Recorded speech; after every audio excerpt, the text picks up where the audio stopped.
Ocurrió, ocurre y aquí está. Es tu podcast diario, producido por Sin Antena en colaboración con madeinparaguay.net.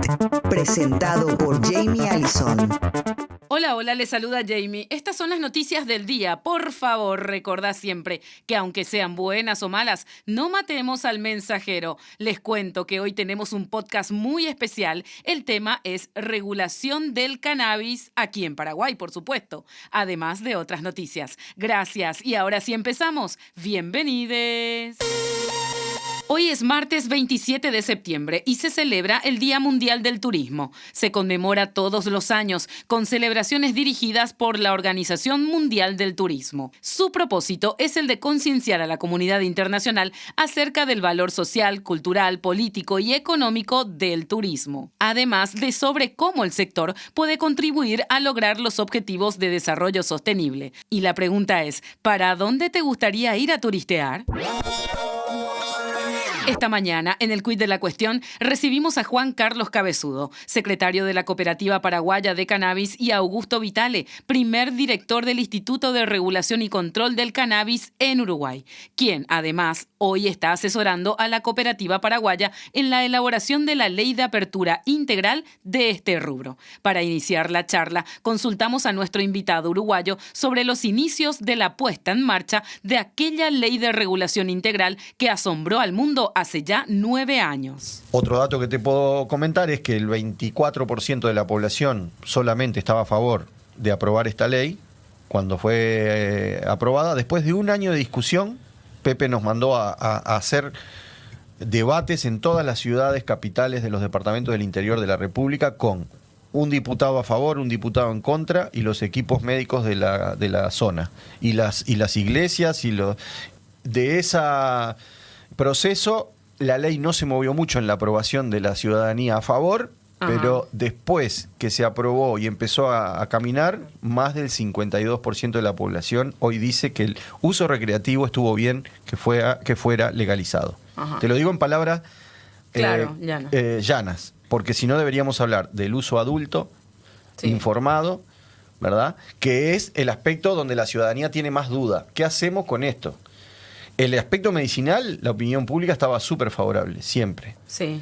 Pero lo que cambió la percepción fue una implementación que no generó ningún trastorno, ni social.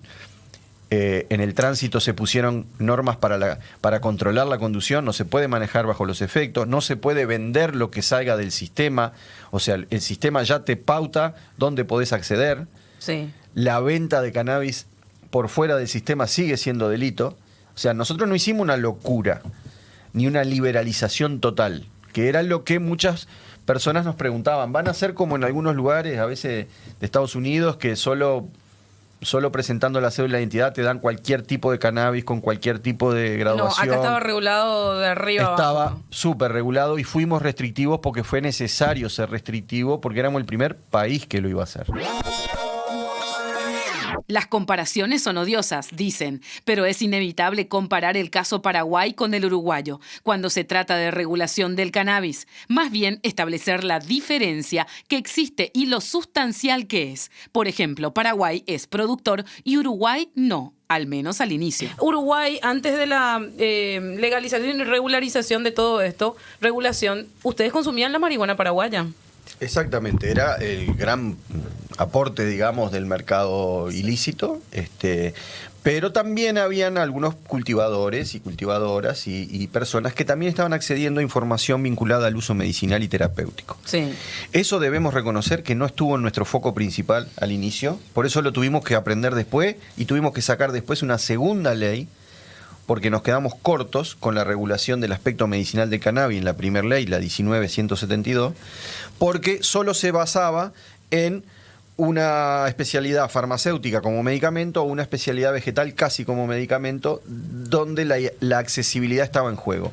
Pasaron 4 años, 5 años, y se seguían comprando productos que venían del exterior y no había producción nacional que bajara los costos. Entonces se generó una nueva iniciativa que es también por lo que estamos ahora acá apoyando, ¿verdad? Tratando de impulsar o de darles los elementos técnicos que nosotros manejamos, y ellos verán, acá miro a Juan Carlos, ellos verán cómo van a manejar esta fundamentación técnica de categorías de poderle dar acceso a la gente y que no sigan importando por uso compasivo. Pero la gran diferencia dentro de todo el proceso, efectivamente, uruguayo y paraguayo, Juanqui, es que nosotros somos productores. Paraguay, Marruecos, México, ahí está, terceros. Y sí, eso es lo primero que habría que decir. No es que estamos tratando de implementar el modelo uruguayo, queremos copiar lo que tiene de bueno, que sobre todo es la data, es decir, la experiencia en números, reducción de consumo de menores, generación de fuente de trabajo, regulación total de la calidad del producto y aprender de algunos errores para mi forma de vista, ¿verdad? Pero que tienen más que ver con nuestra visión acá paraguaya, que tenemos 20.000 hectáreas de marihuana. O sea, obviamente nuestra solución tiene que ser proporcional a nuestro problema. En Uruguay lo hicieron para dar acceso al usuario a una medicina de calidad y nosotros tenemos que hacerlo para darle una economía a miles y miles y miles de familias campesinas. En otro momento, nos centramos en el caso Paraguay. Juan Carlos Cabezudo habló de estadísticas de producción y la realidad con la que lidiamos en nuestro país a la hora de producir marihuana, que en su mayoría, a falta de un marco legal, es producción ilegal y, por supuesto, todo lo que esto conlleva. Me impresionó lo que me decías, 20.000 hectáreas. ¿Cuántos productores? Es una manera de asumirlo por el crecimiento de algún dato en el cual nos podemos basar de origen oficial, que es de la Senat, ¿verdad? No tenemos la menor idea, esa es la realidad. Si vos te vas a una reserva natural ahora, al Maracayú, a la reserva de San Rafael, todos te van a decir de que antes había algunas manchas de una hectárea y ahora encontrás casi el 7-8% de la reserva del Maracayú y lo mismo pasado en la reserva de San Rafael. ¿Quién cuenta eso? ¿Cómo sabemos cuántas hectáreas están ahí? Vos te vas a San Pedro y hay comunidades enteras, pero tradicionalmente productoras, que sabemos que más del 20-30% de esas poblaciones están produciendo de alguna u otra manera. Y lo peor de todo es que no es que están produciendo algo malo, están sosteniendo un sistema de criminalización estatal. Porque una cosa es criminalizar al usuario y otra cosa es no reconocer que existe organización criminal por parte del Estado en términos del control del cannabis. O sea, ¿cómo es posible que bajo las reglas estrictas de represión de la materia prima, seamos el tercer productor del mundo? Quiere decir que le estamos dejando al Estado, que es el mismo que nos va a decir que no podemos regularlo, que se beneficie de manera irregular de esto y no podamos avanzar en su liberación. Hasta hace poco eran familias paraguayas, el caso Amambay y compañía, ¿verdad? Eran familias paraguayas, muchas son familias paraguayas todavía las productoras, pero eso le está sacando el crimen organizado. El problema es que negocio. Acá tenés dos tipos de productores. El productor de frontera, que trabaja ya para el patrón, para el brasilero, son generalmente jornaleros. Y después tenés las comunidades campesinas que ven en la planta una oportunidad de ingreso. Teniendo en cuenta que ya existe una ley vigente del uso medicinal del cannabis y otra en proceso de elaboración desde el mismo Parlamento, Cabezudo nos contó sobre el proceso de este proyecto de ley que pronto será presentado al Congreso. Nosotros hicimos una reunión con más de 300 personas, invitamos a más de 20 instituciones a una mesa interinstitucional donde pudimos compartir con la Senat, con la Universidad Nacional, con el Ministerio de Salud, Ministerio de Agricultura, Ministerio de Industria.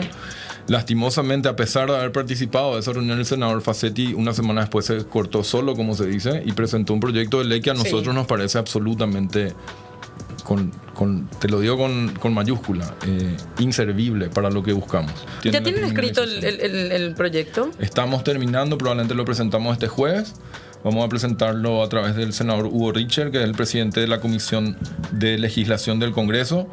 Él estuvo en Agüerito la semana antepasada con el candidato Acevedo, con Jorge Querey como vicepresidente, y vamos a buscar una multibancada que nos respalde principalmente con esta consigna, ¿verdad? Nosotros no buscamos ordenar el uso del consumidor. Nosotros estamos buscando ordenar una economía que hasta acá ha sido ilegal por las razones equivocadas. Quienes controlan esa ilegalidad son juez y parte y tenemos que sentarlos en una mesa, tenemos que escuchar sus opiniones, pero también tenemos que hacer primar la razón y el interés, la conveniencia de nuestro país en el futuro. En Uruguay, el consumo está regulado. Nadie que sea turista o menor de edad puede consumir de manera recreativa o, como Juan Carlos diría, está solo abocado al consumo responsable de adultos. Sobre esto, Augusto Vitale cuenta sobre las 3 maneras de producción y consumo que existen en Uruguay. En primer lugar, determinar de que la ley de Uruguay habilitó 3 tipos de uso distintos y cada uno de esos usos tiene sus decretos reglamentarios Como y, decía doña Susana. y de alguna manera su mercado regulado. Para hablar del uso adulto, las 3 vías de acceso que se consagraron fueron el autocultivo hasta 6 plantas, en flor, o sea, psicoactivas, en cualquier casa, registrándose. Yo fui responsable de hablar con la presidenta del Correo Nacional y me dijo, ay, ya sé para lo que me venís a ver.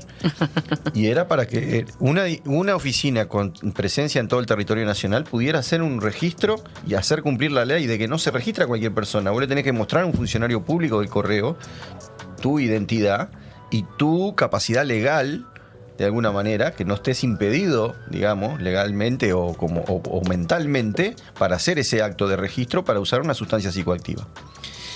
Y esas personas que se registran no solamente pueden registrar 6 plantas, si registran 6 plantas no pueden ir por ninguna de las otras 2 vías. Las otras 2 vías son la farmacia, vinieron los farmacéuticos al Parlamento. Qué impresionante. Entonces fueron las farmacias las que, ¿verdad?, están haciendo esa actividad. Y la tercera vía es asociarse, cultivo colectivo o club de membresía, para repartir el producido y poder ahí tener un acceso, aunque sea a la forma de poder tener un preparado quizá en su casa. Ese es el uso personal y del cannabis individual, de la libertad individual. Por eso ellos van a corregir algo que nosotros nos quedamos cortos.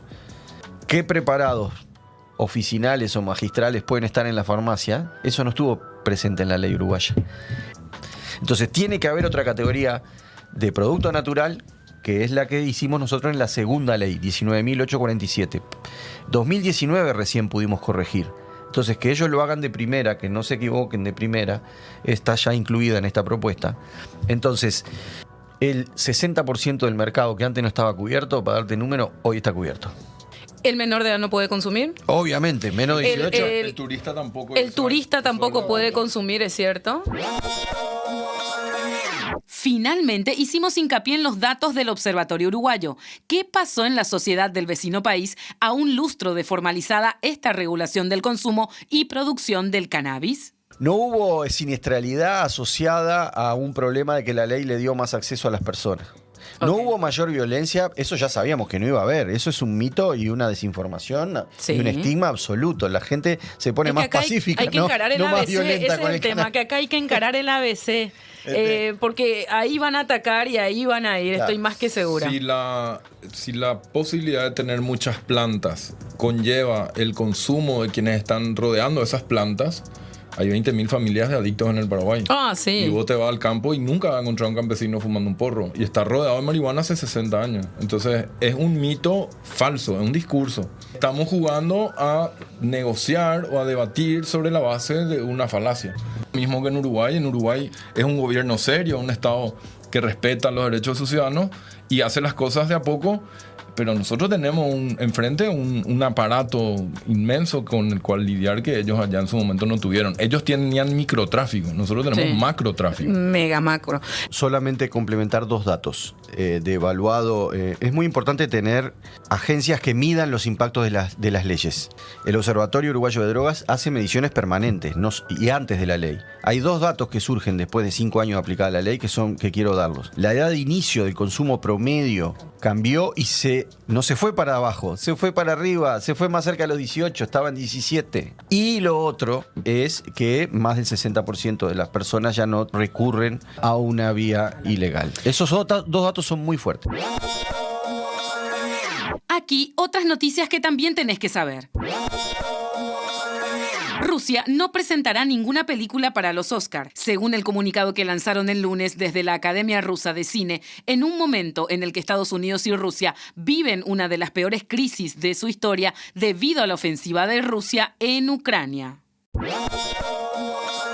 Luque asciende pero termina en enfrentamiento de barras y deja un herido. La ciudad de Luque salió a festejar ayer lunes el regreso del equipo local de fútbol a la primera división. Lastimosamente el festejo no terminó con alegría. Un joven de 26 años resultó herido con arma de fuego tras este enfrentamiento entre hinchas.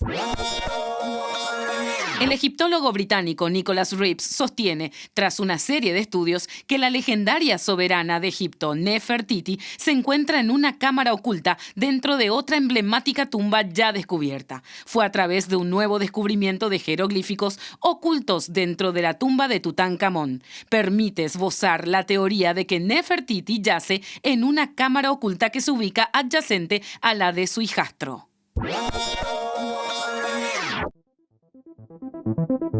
Ya te contamos todo. Ahora la decisión es tuya. Seguí las redes sociales de Sin Antena y también en la web sinantena.fm.